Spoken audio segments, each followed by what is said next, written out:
Decía Fichte, y hablaba de primera mano porque era filósofo, decía, ¿qué clase de filosofía se elige? Depende de qué clase de hombre se es. Y más cerca de nosotros, María Zambrano argumentaba en extenso la misma idea. Y decía, un filósofo es el hombre en quien la intimidad se eleva a categoría racional. Sus conflictos sentimentales, su encuentro con el mundo, se resuelve, se transforma en teoría. Es el hombre que logra cristalizar su angustia en el diamante puro, geométrico, transparente, el que resuelve sus pasiones more geométrico, es decir, al modo geométrico. La biografía de un filósofo es su sistema.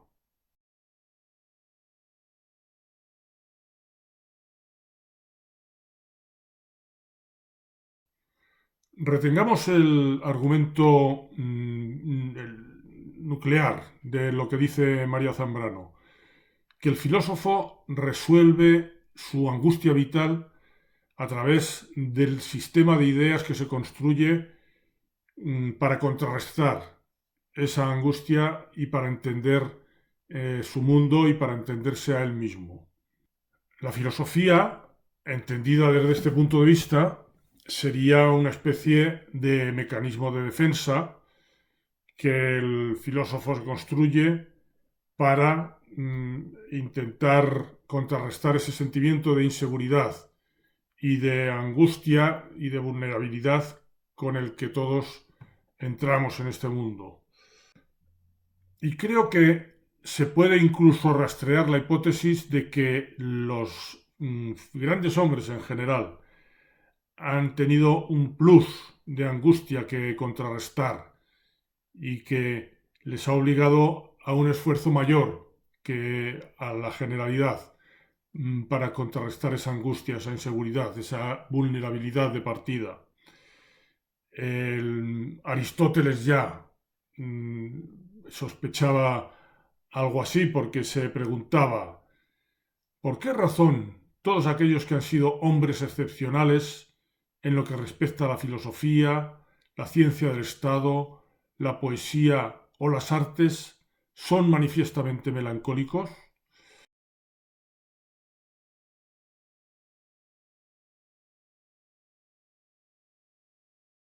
Ese plus de fragilidad con el que se enfrentan los grandes hombres se haría manifiesto sobre todo en la infancia, de forma que la genialidad sería una especie de respuesta exitosa a ese plus de angustia e inseguridad que sufren los grandes hombres. Pero a la vez, este mismo sustrato de angustia y de inseguridad serviría de base para una deformación de la personalidad y una caída en la extravagancia e incluso en la locura.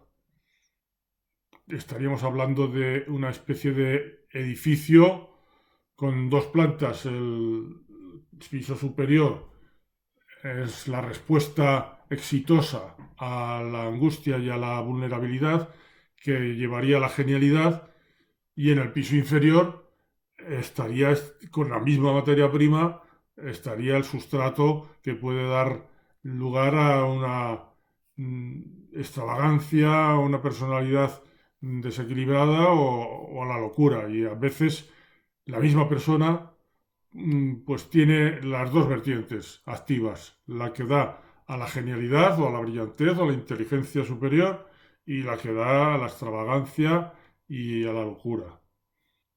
Vayamos a un ejemplo concreto de esto que decimos en próximos vídeos y abordaremos otros ejemplos. Estamos ahora con René Descartes, españolizado. Es una persona que podemos llamarla perfectamente un genio y abrió las puertas a la modernidad con su filosofía.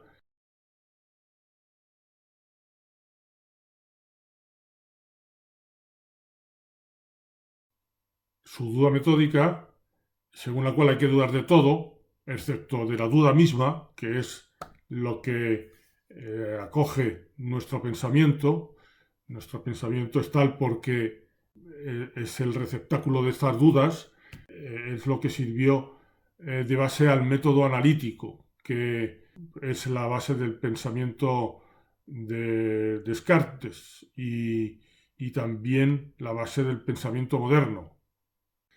Veamos en su trayectoria biográfica cómo parten de ella estos dos ramales, uno que da a su genialidad, a su filosofía de apertura hacia la modernidad, y otro que da a sus problemas de personalidad.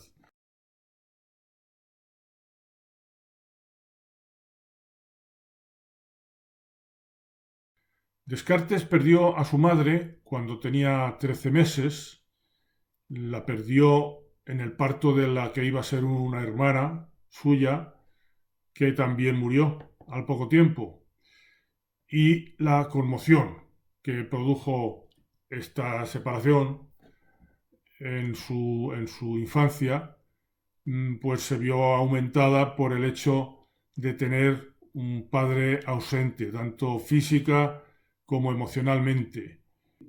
Se crió en realidad con su abuela hasta los 11 años. A partir de los 11 años estuvo internado en un colegio.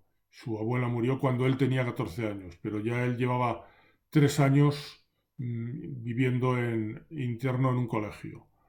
Estos, digamos que angostos cauces emocionales por los que discurrió en su infancia, es muy probable que fueran la causa de su carácter enfermizo y frágil, especialmente hasta los 13 años. Y la inseguridad afectiva que todos aquellos infortunios produjeron, pues fueron asimismo causa suficiente de que, llegado un momento, tomara una determinación. Si quería alcanzar la satisfacción en la vida, no debería vincularse a nada fuera de sí mismo.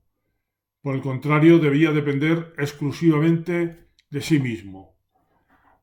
Uno de sus biógrafos decía precisamente que Descartes casi no admiraba a nada ni a nadie.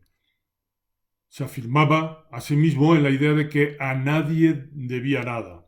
Estos modos de autoafirmación pueden entenderse como un mecanismo de defensa o de compensación por el sentimiento de abandono en el que sintió que había sido sometido a lo largo de su infancia y de su adolescencia. Y el caso es que este mismo sustrato sirvió como base para su proyección filosófica, para su pensamiento, en el que lo que confiaba eran sus propias reflexiones exclusivamente, no se fiaba de lo que le pudieran decir los sentidos y solo se fiaba de su pensamiento.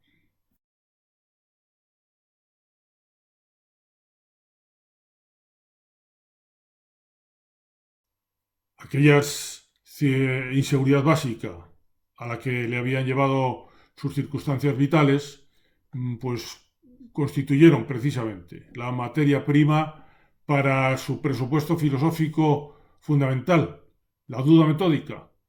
De todo era preciso dudar, puesto que nada servía de apoyo firme y confiable, igual que en su vida emocional estaba ocurriendo en lo que empezaba a ser su descubrimiento filosófico. Lo que le decían sus sentidos podía perfectamente ser producto de una alucinación, de un sueño, de un trampantojo o del engaño de un genio diabólico que le estuviese sugiriendo lo que no era realidad.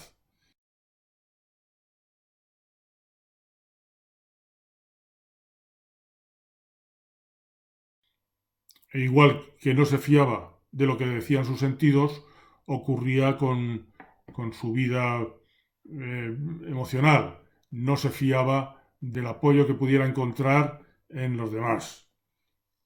Efectivamente, Descartes vivió distanciado de todo su entorno, de su padre, de sus hermanos e incluso de Francine, una sirvienta con la que tuvo relaciones durante tiempo, pero con la que no llegó a formalizar su relación, y a pesar de que llegó a tener una hija con ella. Y precisamente con la hija es donde existe una excepción a todo este acorazamiento emocional que mostraba, porque murió a los 5 años esta hija y dijo que aquello fue la mayor aflicción de su vida. En fin, aquella determinación suya de depender exclusivamente de sí mismo eh, también tenía una proyección en su famoso cogito. La única garantía de seguridad reside en uno mismo, en lo que el propio pensamiento, sin ningún otro apoyo de los sentidos, es capaz de decirnos.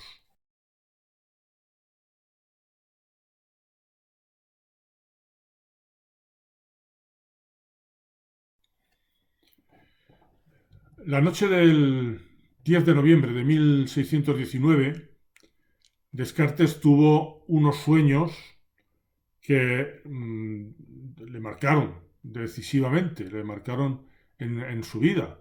Fue un antes y un después. En uno de ellos sentía que estaba caminando muy dificultosamente porque se enfrentaba a un gran viento que se le echaba encima. Y debido a eso, pues para ganar seguridad, pues resolvió que lo que debía hacer era atender a cada paso que daba. Y cada paso era independiente del siguiente.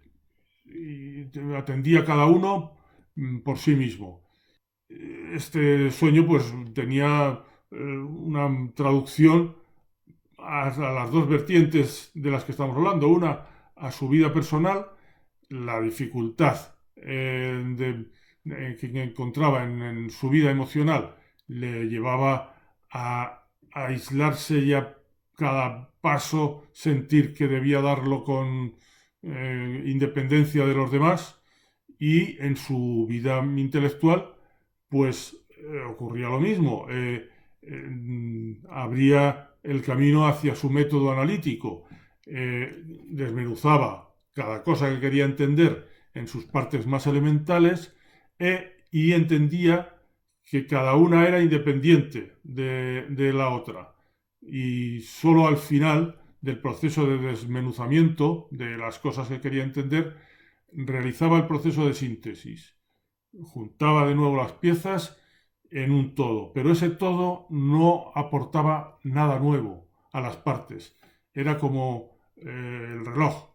Cada parte es independiente y el todo no aporta nada nuevo a ese conjunto de partes. Este método analítico, que espera la fase de síntesis para conjuntar las partes, pues fue la base del mecanicismo cartesiano, que se trasladó al entendimiento y a la comprensión de todo aquello que pretendía estudiar. Por ejemplo, el cuerpo humano. Pues Descartes propuso este método de entender que cada órgano es independiente de los demás, y este es el método que ha asumido, el modelo que ha asumido la medicina, la biología, incluso la psicología en gran parte, que entienden que cada órgano, cada experiencia se puede entender independientemente del conjunto. Un método, pues, que había sugerido ese sueño que había tenido. Cada parte debía precisar atención independiente, y cada paso que había de dar pues lo habría de dar por separado. La inseguridad personal, la que expresaba en ese sueño que había tenido, se constituía también en base de su instrumento filosófico. de tener una perspectiva para abordar el conocimiento de las cosas en la cual cada cosa es autónoma de las demás. Cada cosa debe tener una atención diferenciada, independiente.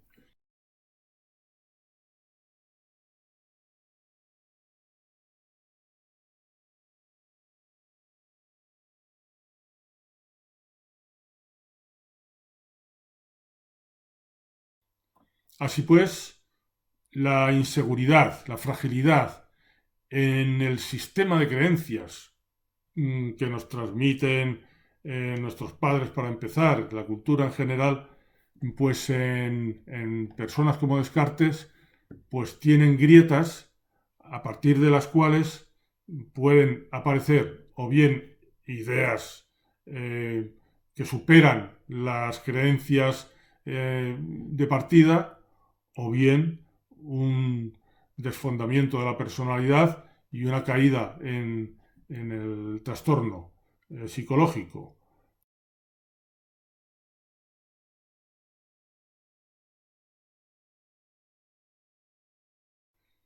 La genialidad de Descartes, la genialidad de su filosofía, queda puesta en evidencia como la vertiente positiva de esa materia prima que también da lugar al trastorno psicológico. Y en Descartes pues estaban las dos vertientes superpuestas. La debilidad de su carácter, su fragilidad, su sentimiento de vulnerabilidad y por encima la genialidad de su filosofía. Bien, en próximos vídeos pues seguiremos poniendo ejemplos de esta llamativa convivencia que tienen la genialidad y la locura o la extravagancia y que les manifiesta en tantos personajes de primer nivel, de primer relieve, ¿no?